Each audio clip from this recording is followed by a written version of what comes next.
Every life has a moment where fear seems unbeatable. But sometimes, all it takes to change everything is one quiet step of faith. Between two mountains there stretched a wide and silent valley.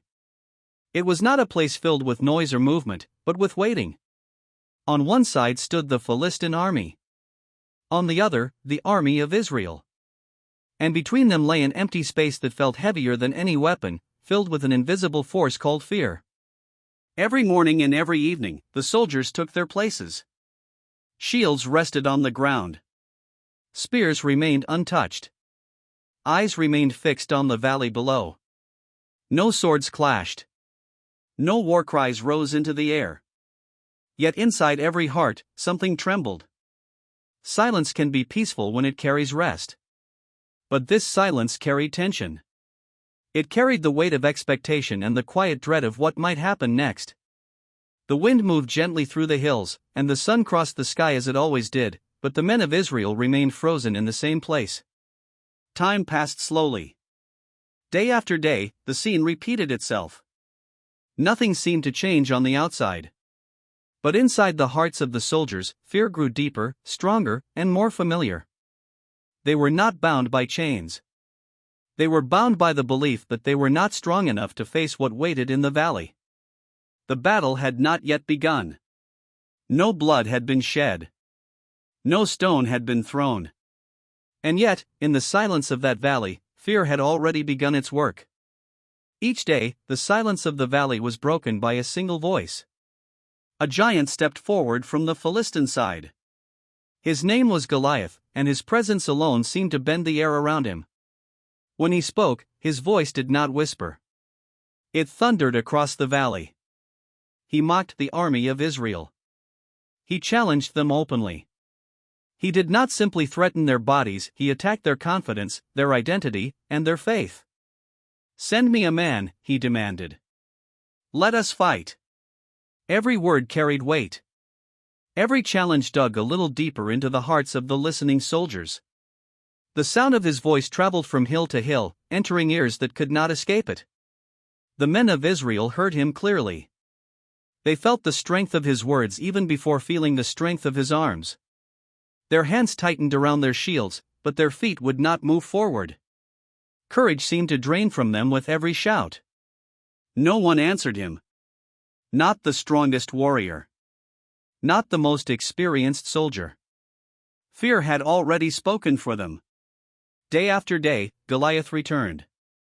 Day after day, his voice echoed.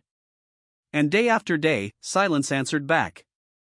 The battlefield became a place where words were stronger than swords, and fear was stronger than faith. David did not arrive at the battlefield seeking glory.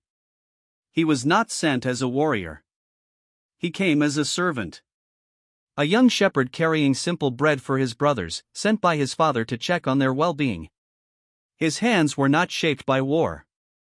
They were shaped by the quiet life of the fields, by the care of sheep, by the strings of a harp, by the daily rhythm of obedience. He walked into the camp unaware that history was quietly waiting for him. As David entered the place where trained soldiers stood, he felt a strange heaviness in the air. The men around him moved slowly. Their faces were tense. Their words were few. Something was wrong. He listened. He watched. And soon, he heard the giant's voice echoing through the valley. He saw the way the soldiers reacted, not with anger, not with resolve, but with fear. David had come to serve. Yet service often places us exactly where God intends to use us. He had not come to fight a battle. But he had arrived at the very place where fear ruled, and where faith was about to be called forth. When David heard the giant's words, something rose inside him that was not fear. It was indignation. He could not understand how one voice could silence so many men. He looked around and saw trained soldiers standing motionless. "Who is this man," he asked quietly, "that he should defy the armies of the living God?" What others had grown used to, David could not accept. What others had learned to endure, David questioned. The fear that had become normal to the army felt foreign to his heart. The soldiers had measured themselves against the giant and found themselves too small. David measured the giant against God and found him small by comparison. It was not pride that moved him. It was faith. A faith shaped not by battlefields, but by lonely nights in the fields, where he had learned to trust God with his life. While others saw danger, David saw an opportunity for God's power to be revealed. Word of David's words spread through the camp. Soon, the shepherd was brought before King Saul. The atmosphere inside the tent was heavy. Uncertainty filled the king's face. Saul looked at David and saw a boy. Young. Untrained. Small. Everything about him spoke of weakness in the eyes of men. A giant waited in the valley, and before him stood a shepherd. Yet David spoke calmly. He told the king how God had delivered him from the paw of the lion and the bear while he protected his sheep. He spoke not of his own strength, but of God's faithfulness. Saul listened. Doubt wrestled with desperation inside his heart.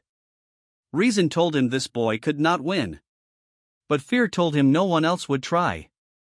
And so, against every expectation, Saul allowed David to face the giant. Not because it made sense, but because fear had left him with no other option. They dressed David in the king's armor. Heavy bronze was placed upon fragile shoulders. A helmet covered his head. A sword was strapped to his side. The armor looked strong. It looked impressive. It looked like the protection of a king. Yet as David attempted to move, the weight pulled him downward. Each step became difficult. His body stiffened. His freedom disappeared. The armor was not evil. It was simply not his. David slowly realized that what protected one man could imprison another. The strength of someone else could become a burden when placed upon the wrong shoulders. He could not walk freely. He could not fight freely. And in that moment, David understood a truth many spend their lives learning: you cannot fulfill your calling wearing someone else's identity. With effort, David lifted the heavy armor from his body. It was not a simple movement. The bronze resisted. His arms strained. His shoulders trembled as he pulled it upward and away. As the armor fell to the ground, relief returned to him.